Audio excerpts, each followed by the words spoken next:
Welcome to our physics classes. Today we have to learn electric flux, वैद्युत flux, gas की वैद्युत flux क्या होता है। डिफिनेशन पे ज़्यादा ध्यान नहीं देना है। डिफिनेशन इसका बस ये होता है, जब भी इलेक्ट्रिक फ्लक्स की बात हो तो बस ध्यान देना है total number of electric field lines. बस यही ध्यान देना है जब भी, यानी कि संपूर्ण वैद्युत बल रेखाओं की संख्या। ठीक है, जब भी कभी भी बात होगी इलेक्ट्रिक फ्लक्स की यानी वैद्युत फ्लक्स की, तो सिर्फ एक पॉइंट याद रखना है कि total number of electric field lines यानी वैद्युत बल रेखाओं की संख्या। अब ये वैद्युत बल रेखाओं की संख्या कहाँ से हमें लेनी है, इसको लेना है किसी पृष्ठ से होकर गुजरने वाली संपूर्ण वैद्युत बल रेखाओं की संख्या को हम वैद्युत फ्लक्स कहते हैं। यानी कि बात अगर करें total number of electric field lines की, तो बस जब भी इलेक्ट्रिक फ्लक्स कहीं की बात हो तो समझ जाओ कि ये total number of electric field lines की बात हो रही है, यानी वैद्युत बल रेखाओं की संख्या की बात हो रही है। अब वो वैद्युत बल रेखाएं, जैसे कोई पृष्ठ है, इसमें से कितनी वैद्युत बल रेखाएं ऐसे निकल जा रही है, कितनी वैद्युत बल रेखाएं निकल जा रही हैं, उसी को हम क्या कहेंगे, उसी को हम कहेंगे वैद्युत फ्लक्स। ठीक है, ज्यादा बात नहीं करेंगे इस पे, इसकी कॉन्सेप्ट को हमें जानना है। ठीक है, डिफिनेशन आप कहीं किसी भी बुक में या डिस्क्रिप्शन में पढ़ सकते हैं। उसके बाद में हम जानते हैं कि इसको हम फाई ई से डिनोट करते हैं। फाई ई इक्वल टू होता है E into D A cos theta. ठीक है, इसी को ज़्यादा डिस्कस करना है। मैं यहाँ फिगर मिटा के यहाँ लिख लेता हूँ फिर से। Phi E equal to vector E dot vector d A cos theta, इसी पे ज़्यादा बात करनी है। ठीक है, तो phi equal to vector E dot d A into cos theta होता है। ई जो है यहाँ पर वैद्युत क्षेत्र है यानी इलेक्ट्रिक फील्ड है। डी ए जो है क्षेत्रफल वेक्टर, इसी को ध्यान रखना है कि एरिया वेक्टर है, यहाँ क्षेत्रफल को नहीं लिया गया है, पृष्ठ के एरिया वेक्टर यानी क्षेत्रफल वेक्टर को लिया गया है। ऐसा क्यों किया गया है? क्योंकि देखिए वैद्युत फ्लक्स जो होता है एक अदिश राशि होती है। यही कॉन्सेप्ट है कि वैद्युत फ्लक्स एक अदिश राशि होती है, और अदिश राशि हमें तभी मिलेगी जब हम दो वेक्टर क्वांटिटी, ये भी वेक्टर यानी सदिश राशि कह सकते हैं, और ये क्षेत्रफल अगर मैं लेता तो क्षेत्रफल जो है वो अदिश राशि होती है। क्षेत्रफल वेक्टर की जब बात करेंगे तो ये सदिश राशि हो जाएगा, और जब हम दो सदिश का डॉट प्रोडक्ट लाते हैं तभी हमें एक अदिश राशि मिलती है। इसलिए यहाँ पर क्षेत्रफल ना लेकर के हम क्या लेंगे, क्षेत्रफल वेक्टर लेंगे। अच्छा, अब बात होती है कि क्षेत्रफल और क्षेत्रफल वेक्टर में क्या डिफरेंट है। तो क्षेत्रफल और क्षेत्रफल वेक्टर में क्या डिफरेंट होता है?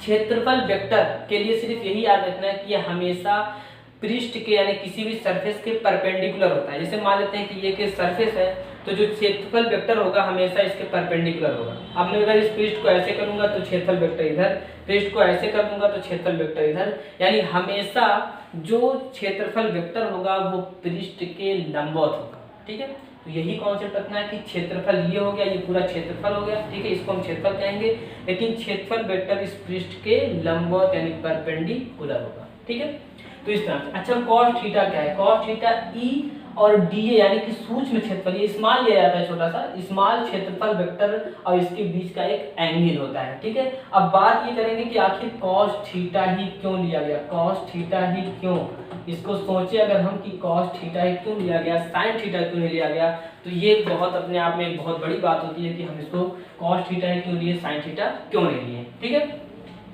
तो कॉस थीटा क्यों लिए ये हम बात करते हैं इसी स्पेशल केसेस पे जो हम जाएंगे स्पेशल केसेस पे। तो स्पेशल केसेस में जो पहला और दूसरा केस है, जैसे कि जब पृष्ठ वैद्युत क्षेत्र और एक क्षेत्रफल वेक्टर, ठीक है, वैद्युत क्षेत्र और क्षेत्रफल वेक्टर जब एक दूसरे के परपेंडिकुलर होते हैं तो थीटा इक्वल टू इसमें जो है वो 0 डिग्री बनता है, और जब ये एक दूसरे के समांतर होते हैं पैरेलल तो थीटा इक्वल टू 90 बनता है। ये सोचने वाली बात है कि हर जगह जब भी हम बात करेंगे क्षेत्रफल की यानी दो चीजों के बीच का हम एंगल अगर बात करेंगे कोण, तो अगर वो परपेंडिकुलर यानी लंबवत है तो 90 डिग्री बनना चाहिए। लेकिन यहाँ तो ई और डी ए जब एक दूसरे के परपेंडिकुलर होंगे तो थीटा इक्वल टू 0 आ रहा है। ठीक है, यही इसमें खास बात है कि थीटा इक्वल टू 0 आ रहा है। इनके बीच हम जो है समांतर जाएंगे तो समांतर में थीटा इक्वल टू 90 और लंबवत में जो है यानी परपेंडिकुलर में थीटा इक्वल टू हमें जो है 0 मिलेगा। जबकि हर जगह क्या होता है कि लंबवत में मिलता है 90 और समांतर में मिलता है 0 डिग्री। अच्छा, अब अगर कॉस ना लेते तो लंबवत लेने पर हमें थीटा इक्वल, यहाँ लंबवत पे जो है हमें थीटा इक्वल टू 90 मिलता और कॉस 90 की वैल्यू जो है वो 0 हो जाती, जिससे पूरा वैद्युत फ्लक्स यानी इलेक्ट्रिक फ्लक्स जो है आपका शून्य हो जाता है। जबकि ऐसा नहीं होता है, जब ये दोनों परपेंडिकुलर होते हैं तब वैद्युत फ्लक्स मैक्सिमम होता है। और मैक्सिमम कब होगा? जब हम cos थीटा लेंगे, क्योंकि cos 0 की वैल्यू क्या आती है? 1 आती है। ठीक है, तो cos 0 की वैल्यू 1, इसलिए परपेंडिकुलर पे थीटा इक्वल टू 0 लेते हैं और समांतर में जो है थीटा इक्वल टू हम 90 लेते हैं। ये कॉन्सेप्ट होता है। जैसे अगर नहीं समझ में आया तो थोड़ा सा यहाँ ध्यान देंगे कि देखो, जब ये मान लेते हैं कि ये फील्ड लाइंस है, ठीक है, अब इसमें कोई क्षेत्रफल रखेंगे तो क्षेत्रफल ये मैं रख रहा हूँ लंबवत, क्षेत्रफल में रख रहा हूँ लंबवत, लेकिन क्षेत्रफल से नहीं मतलब है, ये लंबवत डाल रहा हूँ लेकिन क्षेत्रफल वेक्टर कहाँ है?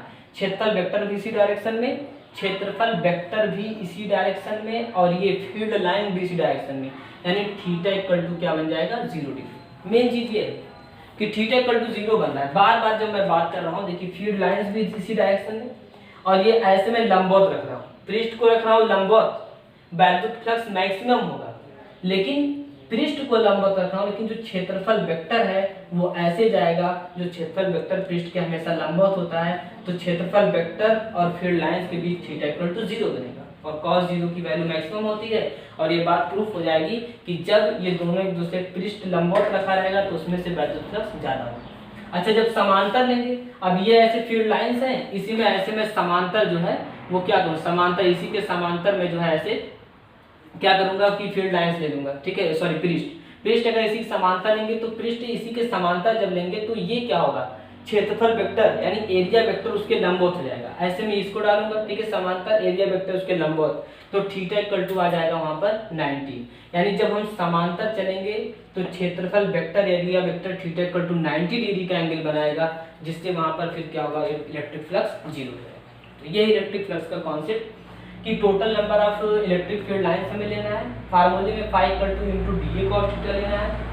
ई और क्षेत्रफल वेक्टर ही क्यों ले रहे हैं? क्योंकि ये दोनों जब वेक्टर क्वांटिटी रहेंगी तभी ये अदिश राशि हमें मिलेगी, ये उनके बीच का एंगल है। cos थीटा ही क्यों लिया गया, इस पर बात मैंने की कि cos थीटा इसलिए लिया गया क्योंकि अगर cos थीटा नहीं लेते तो जब ये थीटा इक्वल टू मतलब मैक्सिमम होना चाहिए था तब ये 0 हो जाता, और जब ये 0 होना चाहिए था तब ये मैक्सिमम हो जाता। ठीक है, इसलिए हम यहाँ पर cos थीटा लेते हैं, क्योंकि बात क्षेत्रफल की नहीं, क्षेत्रफल वेक्टर की होगी। और जब हम क्षेत्रफल परपेंडिकुलर ले जाएंगे तो क्षेत्रफल वेक्टर समांतर रहेगा, और जब हम क्षेत्रफल को जो है वो समांतर ले जाएंगे तो क्षेत्रफल वेक्टर परपेंडिकुलर रहेगा, मतलब उल्टा होगा, समांतर पे लंबवत, लंबवत पे समांतर। ठीक है, उसके बाद बस इसके जो है बीमा आप लोग निकाल लेंगे खुद से। ठीक है, बीमा इसके फार्मूले E/D से, DA से जो है एरिया का जो है बीमा रखेंगे, और जो है इसका क्षेत्र क्या कहते हैं, वैद्युत फ्लक्स यानी सॉरी वैद्युत क्षेत्र की बीमा रखेंगे। तो यहाँ से आप बीमा खुद निकालेंगे, आपका समझिए टास्क में है।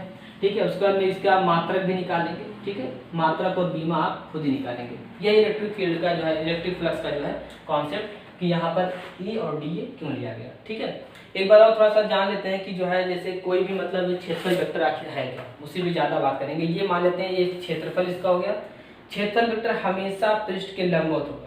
तो जब मैं इस पृष्ठ को वैद्युत क्षेत्र में, अब मान लेते हैं यहाँ पर वैद्युत क्षेत्र है, ठीक है, यहाँ पर वैद्युत क्षेत्र है।